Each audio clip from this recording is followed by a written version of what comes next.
I'm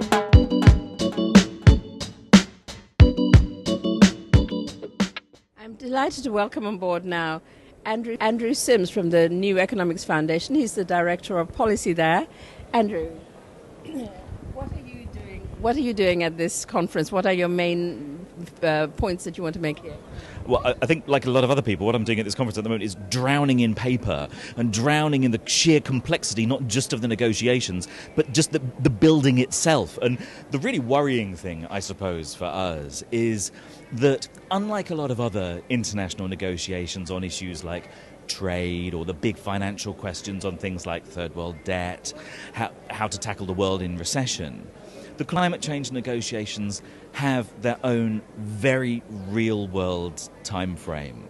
And by our calculation and using the categories of risk that the IPCC use, we worked out that from about August 2008, there were just 100 months to go before we shift into a new, far more perilous phase of global warming, in which, using the IPCC's categories of risk, it's no longer likely that we'll be able to stay below this critical 2-degree temperature rise. Now, we've already heard, just in these negotiations, that there are many people on the front line of climate change, like the small island states, who think even that 2 degrees is going too far and we shouldn't have more than 1.5 degrees. But as you and I sit here today, sticking to that original time frame, there's now just 84 months left to go before it becomes no longer likely that we'll stay below that threshold. That's just 7 years. But since even that time, since even summer last year, there have been more and more scientists saying, actually, the rate is faster. So could it be that even that time frame that you've just outlined is actually too generous? When we worked out that time frame, in order that people shouldn't say that we were being too alarmist, we made a few assumptions, and we were perhaps conservative around things like the so-called, what I like about scientists is that sometimes they have no sense of irony, and when they talk about positive feedbacks, we need to be clear that these are not positive at all. You know, when the forests start dying and the glaciers start melting and the sea becomes less able to absorb carbon dioxide, these sort of feedbacks feed off each other.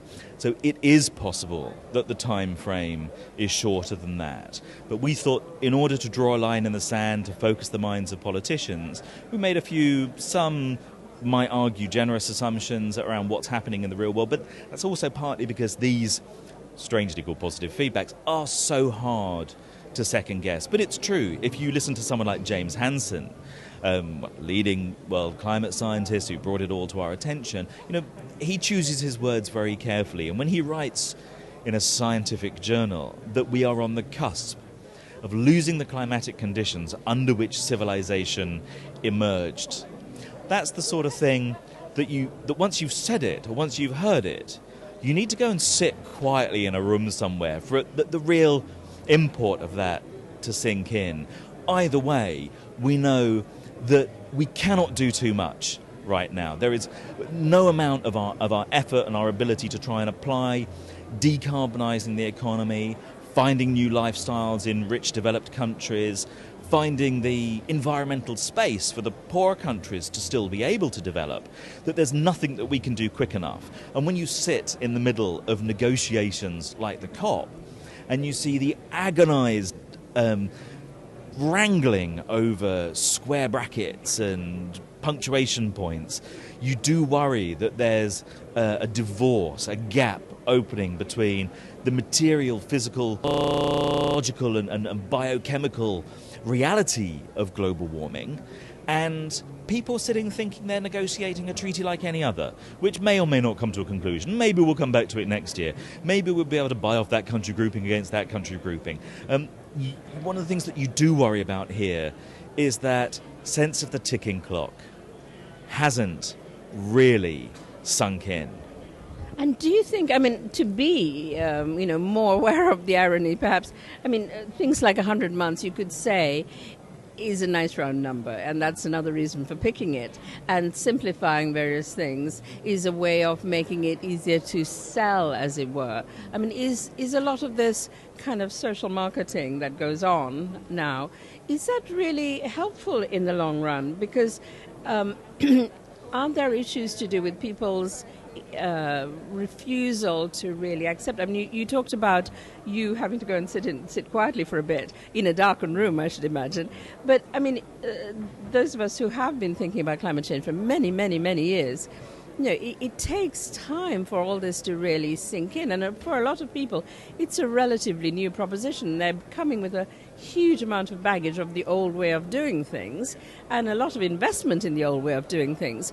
So, you know, does scaring people with facts, is that going to help? Is making it sound nifty like 100 months, is that going to help? I mean, what will actually make people change, do you think, in your heart of hearts? I think it's going to be different things for different people. But I think we all know, just from our own domestic lives, that when there's a particularly difficult or unpleasant job to be done, we know what we're like. We'll find any excuse to do something else. We'll go and put the kettle on and make a cup of tea. We'll have some toast. We'll think, oh, suddenly the back garden needs tidying. Anything but turning the computer on and getting down to doing a piece of work. And I think that works up at a very large scale as well, that people negotiating, the country groups here, sort of individual countries, rather than actually getting down and seeing what we will have to do practically that's different. New laws that will have to be passed, new taxes introduced, new environmental thresholds on the use of natural resources brought in, the tough things which require a lot of haggling and long hours in discussion. These are the things which we like to put off. I often thought, actually, that given the complex mechanisms of denial and delay that we employ with ourselves, that perhaps one of the best additions you could have to these negotiations is put a tent up outside where people could go and get free therapy before they came in, so that they come in ready to negotiate. I think, nevertheless, though, having something simple, because in politics generally, ultimately it's the simple things that work. Having something simple, like a ticking clock, and on one level it's a device, on another level it's a very real thing. If the worst comes to the worst, and let's hope it doesn't come before then, we might reach that point and find that it's increasingly difficult to row back. It may be that we've set natural processes in play that we cannot unpick. So I think we need a whole range of techniques which get people at different levels. People also need, and maybe this is something we could talk about a little bit more now, to realise that even though what we're trying to stop is a very big, scary thing, let's make no mistake, that actually how we go about trying to stop it may surprisingly and unexpectedly bring some things which improve our lives.